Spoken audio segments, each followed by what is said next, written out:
Hello Townships, and welcome to the very first episode of the 1308 Report, brought to you by the Ohio Township Association.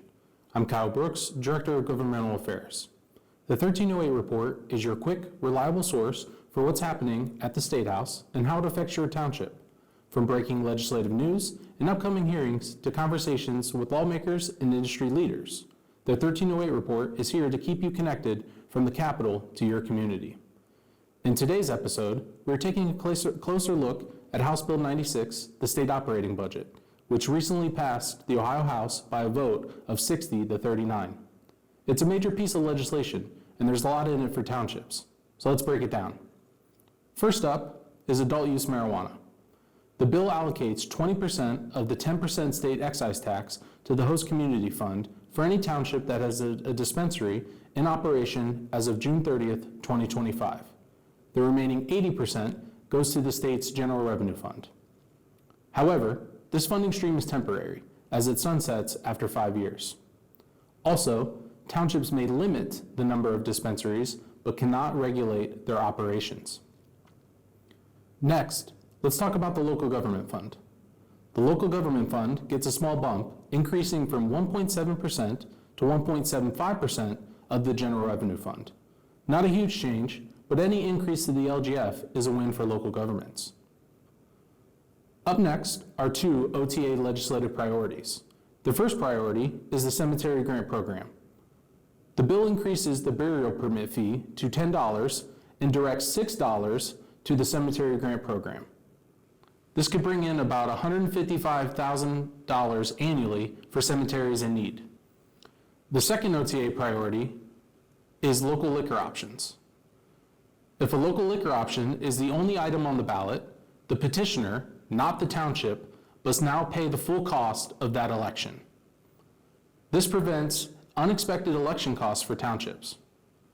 Let's shift gears to public safety and emergency services, specifically NextGen 911. The bill increases NextGen 911 access fee from 40 cents to 60 cents. This helps support upgrades to emergency communications infrastructure. And speaking of safety, there's also a change regarding access to body cam footage, which was changed in House Bill 315, the Township Omnibus Bill. Under current law, agencies can charge a fee for preparing body camera footage. House Bill 96 makes an exception. If the requester is a victim, no fee can be charged for producing or copying that video. Turning to township leadership, included is pay increases for township elected officials. Township officials will see an annual 5% increase through 2029. Then, starting in 2030, pay will be adjusted by the Consumer Price Index, capped at 3% annually. On the technology front, there's good news for MARCS Radio users. The bill codifies the MARCS Steering Committee and earmarks $10.5 million per year to help reduce subscriber fees for local governments using the MARCS system. Moving on to zoning, development, and housing incentives. First, zoning amendments related to mega projects are now exempt from the referendum process.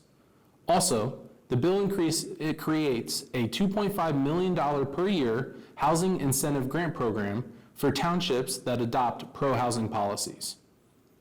An additional change to township zoning law is battery charge fences. New language prohibits local governments, including townships, from banning battery charge fences, but places specific regulations on them. However, local governments can still require a permit or fee for installation. There is also a shift in the county level budget oversight. The county prosecutor will be removed from the County Budget Commission and replaced by the chair of the Board of County Commissioners.